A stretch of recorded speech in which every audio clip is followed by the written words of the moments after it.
히브리서 4장 14절부터 16절까지 말씀을 함께 보도록 합니다. 히브리서 4장 14절부터 16절입니다. 찾아서 한 목소리로 읽도록 하겠습니다.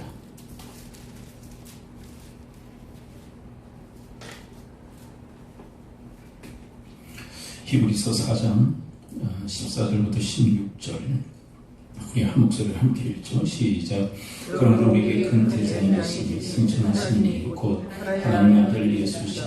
우리가 믿는 도를 굳게 잡을지어다. 우리에게 있는 대제사장은 우리의 약함을 동정하지 못하시니 아니요 우리는 우리가 똑같이 신을 받으신 이로되 죄는 없으시니라. 그럼 우리는 긍휼하심을 받고 때를 따라 돕는 일을 얻기 위하여 은혜의 보좌 앞에 담대히 나아갈 것이니라. 아멘. 오늘 본문은 기도에 대한 아주 중요한 정의를 우리에게 내려주고 계십니다. 16절에 보면 긍휼하심을 받는 것, 그것이 바로 기도이고 때를 따라 돕는 은혜를 받는 것이 기도다라고 얘기합니다. 그리고 16절 하반에 아주 중요한 정의를 내리고 있는데요. 은혜의 보좌 앞에 담대히 나가는 것이 바로 기도다, 그렇게 얘기를 합니다. 은혜의 보좌라고 하는 그 표현은 앞에서 이야기한 것처럼 우리가 은혜를 얻기 때문에 은혜의 보좌다, 이렇게 표현을 하고 있는 것이죠. 보좌는 아무나에게 붙여지는 그런 이름이 아니죠. 보좌는 왕이 앉는 그런 의자를 보좌, 왕좌, 그렇게 표현을 합니다. 그렇다면 이 은혜의 보좌는 단순한 은혜의 보좌가 아니라는 것을 이야기하는 거죠. 우리 왕이신 그리스도께서 앉으시는 바로 그것입니다. 바로 그 보좌, 그 은혜의 보좌, 그것을 이야기하는 것이죠. 그렇다면 이 은혜의 보좌는 어디에 있는 것일까요? 14절에 보면 그 힌트가 나와 있는데요. 예수 그리스도가 앉으신 이 은혜의 보좌는 어디에 있는 것일까요? 14절 함께 읽어봅니다. 시작. 그러므로 우리에게 큰 대상이 계시니 승천하신 이 곧 하나님의 아들 예수시라. 우리가 믿는 도를 굳게 잡을지어다. 승천이라는 것은 하늘에 올라가셨다는 이야기죠. 승천, 하늘에 올라가셨다는 거죠. 그렇다면 여러분, 이 보좌는 어디에 있는 것일까요? 하늘에 있는 보좌를 의미하는 것이에요. 그 하늘 보좌, 바로 그리스도께서 계신 그 보좌 앞에까지 나가는 것이 바로 기도다, 그렇게 얘기합니다.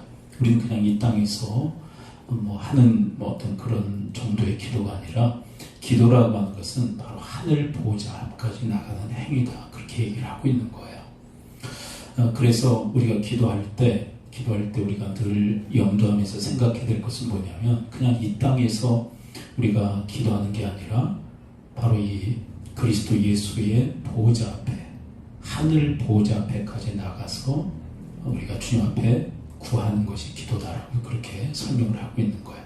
이 땅에서 기도하지만 우리는 그리스도의 그 보좌 앞에, 하늘 보좌 앞에 담대히 나가서 기도하게 되는 것이다, 그렇게 이야기를 해요. 근데 이게 어떻게 가능할까요? 우리는 이미 하늘에 앉히는 존재들이기 되었기 때문에 그래요. 에베소서 2장 6절을 가서 좀 읽고 오늘 본문으로 다시 돌아오는데요. 우리가 어떻게 하늘 보좌에 나갈 수 있는 걸까요? 에베소서 2장 6절 말씀을 보면 이유가 기록되어 있어요. 자, 에베소서 2장 6절 함께 읽어보도록 합니다. 2장 6절. 오늘 본문은 손갈피를 좀 꽂아 놓으시고요. 책갈피 꽂아 놓으셔도 괜찮습니다. 다시 돌아와야 됩니다. 에베소서 2장 6절 함께 읽어보죠. 시작. 또 함께 일으키사 그리스도 예수 안에서 함께 하늘에 앉히시니. 여러분, 이거는 과거형이에요. 그리스도 예수를 믿는 자마다 이미 하늘에 앉혀온 존재들이 된 줄을 믿습니다. 그래서 우리의 본향은 천국이 된 거예요.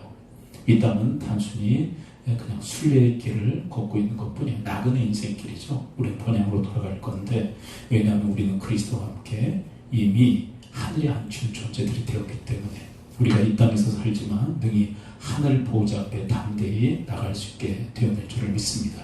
그래서 기도라고 하는 것은 뭐냐면, 이 땅에서 사는 그리스도인들이 하늘 보좌 앞에 담대히 나가는 것, 그게 기도라고 얘기하는 거예요. 그래서 기도는 우리를 얼마나 존귀하게 하고 영광스럽게 만드는지 몰라요. 근데 우리는 이것을 잘 모르죠. 그냥 이 땅에서 근근히 행하는 어떤 신앙적 행위 정도로만 기도에 대해서 생각을 하는데 그게 아니라는 거예요. 은혜의 보좌, 하늘 보좌, 주님 보좌 앞에까지 나가는 행위다. 그래서 이것이 얼마나 중요한지 우리에게 어느 정도까지 기도하라고 얘기하셨냐면 쉬지 말고 기도해라. 그게 뭐예요?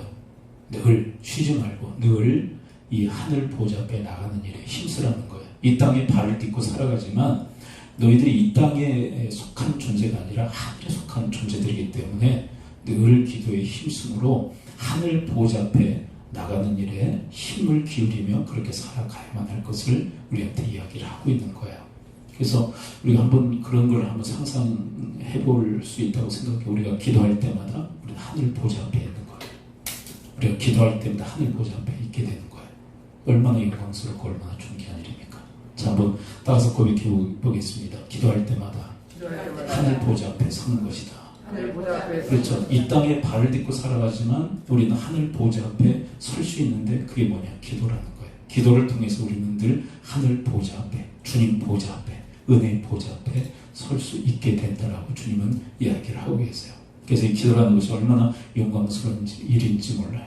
여러분, 이 땅에서 기도하면서 하시다가 늘 기도함으로 하늘 보좌 앞에 날마다 나가는 삶을 살다가 나중에 하나님 부르실 때 그 보좌 앞에 여러분들의 모든 것이 설 수 있게 되기를 축원을 드립니다. 아멘. 이 땅에서 사는 동안은 기도로서 하늘 보좌 앞에 나가고 또 나가다가 주님 부르실 때 우리가 들림받아 주님 앞에 서게 되는 것, 그게 바로 우리의 신앙이다라고 이야기를 하고 계신 거예요. 여러분, 우리는 육신을 가지고 있기 때문에 시공간에 매여 있죠. 한계가 있는 거예요. 그러나 우리는 그리스도 예수 안에서 중생, 거듭난 자들이기 때문에 우리의 영혼은 살아있어 우리의 영혼은 시공간을 초월해서 하늘 보좌 앞에 언제든 나갈 수 있게 된 줄을 믿습니다. 그게 바로 기도라는 거예요. 기도. 이 땅에서 뭐 행하는 어떤 신앙, 어떤 그런 정도가 아니라 기도는 우리로 하여금 하늘 보좌 앞에 나가게 하는 하나님의 은혜다라고 얘기를 하고 있는 거예요. 그렇다면 우리는 왜 하늘 보좌 앞에 이렇게 수시로 나가야만 될까요? 오늘 본문에 보게 되면 15절에 우리의 연약함이 있기 때문이다라고 얘기를 해요. 15절 함께 읽어봅니다. 우리는 왜 하늘 은혜의 보좌 앞에 우리가 왜 날마다 나가야 될까? 15절 함께 읽어보죠. 시작. 우리에게 있는 대상 우리의 연약함을 동정하지 못하시니가 아니요 모든 일에 우리와 똑같이 힘을 받으시니로되 저는 없으시니라. 이 본문에서 이렇게 우리는 연약합니다. 연약해서 우리는 하늘 보좌 앞에 나가야 될 줄 믿습니다. 왜냐하면 하늘 보좌 앞에 나가면 하나님께서 우리를 도우시는데 우리의 연약함을 도우실 줄 믿습니다. 우리는 이 땅에서 발을 딛고 살아가는 연약한 존재예요. 아까도 얘기했잖아요. 육신에 한계가 있다. 시공간을 초월할 수가 없어요. 시공간의 한계에 갇혀서 살아갑니다. 그러나 은혜의 보좌 앞에, 하나님의 보좌 앞에 나가면 하나님이 때를 따라 돕는 그 은혜를 허락하셔서 우리의 연약함을 극복하도록, 이기도록 강하게 또 지혜롭게 만들어 주실 줄을 믿습니다. 그리고 우리가 이 땅에서 발을 딛고 살아가는 동안 또 어떤 한계가 있나요? 15절 하반의 초점을 맞춰서 다시 한번 읽어봅니다. 우리의 연약함, 또 두 번째 언급하고 계신 게 있어요. 우리는 또 어떤 한계 가운데 있을까? 15절 하반 초점 시작.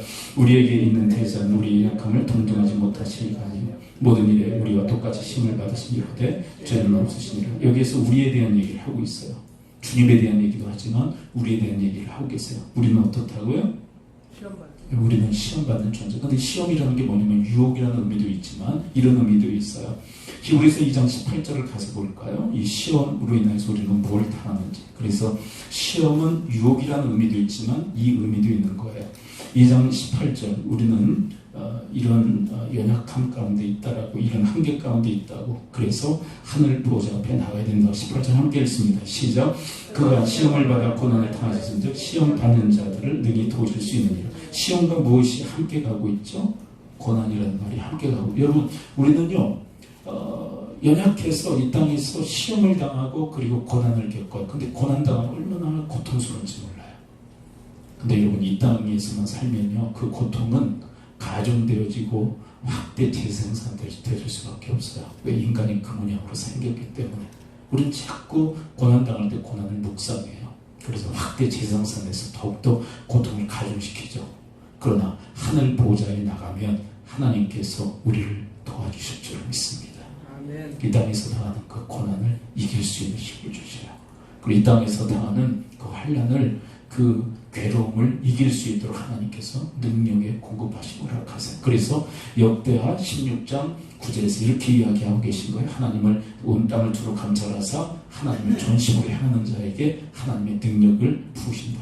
근데 그 전심으로 향한 자는 어떤 사람입니까? 하늘 보좌에 담대히 나가는 자에게 하나님께 그 능력을 허락해 주시는 거예요.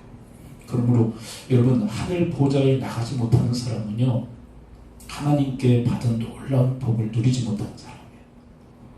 여러분, 우리 그리스도인들은 하늘 보좌에 언제든지 나갈 수 있는 특권이 주어진 존재들인 줄 믿습니다. 아멘. 네, 기도하지 않은 사람은요, 늘 이 땅에서 연약함 그리고 고난 가운데서 짓눌린 인생을 살아갈 뿐이에요. 하나님의 자식임에도 불구하고. 왜요? 기도하지 않으므로 이 땅에서의 삶을 살기 때문에 그래요. 그래서 주님은 이렇게 얘기하십니다. 은혜의 보좌 앞에 담대히 나가라. 하늘 보좌 앞에 담대히 나가라. 주 예수 그리스도가 앉아 계신 왕자 앞에 담대히 나가라. 그것도 쉬지 말고. 여러분, 기도는 이와 같은 우리에게 허락하신 영광인 줄 믿습니다. 여러분, 이제 기도의 그 주제, 이 테마를 가지고 이제 살피는 이 과정이 있는데 거의 제가 볼 때는 중반을 넘어서고 있는 것 같아요. 메시지가. 근데 이 기간에 기도하지 못하면요, 하나님이 주신 복을 우리가 흘려보내는 그런 기회를 놓쳐버리는 그런 성도가 될 수밖에 없어요.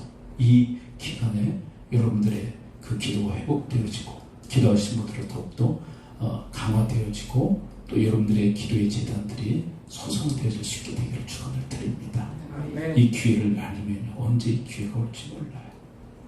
하나님은요, 뭐 기회를 주시는 분이죠. 근데 기한이 있어요. 기한이. 은혜 받을 때가 있어요. 바로 그때를 여러분들은 잘 손용을 하셔야 돼요. 우리 함께 기도하겠습니다. 이제 우리 함께 기도할 때 하나님, 이 기도의 영광, 이 기도의 이 존귀함을 저들이 허락해 주셨는데 우리가 언제든 우리 눈을 뜨고 기도할 때든 눈을 감고 기도할 때든 우리가 기도 시간에 기도할 때든 일상생활 가운데 묵상으로 기도할 때이건 우리는 시공간을 초월하여 하나님의 그 보좌 앞에, 하늘의 보좌 앞에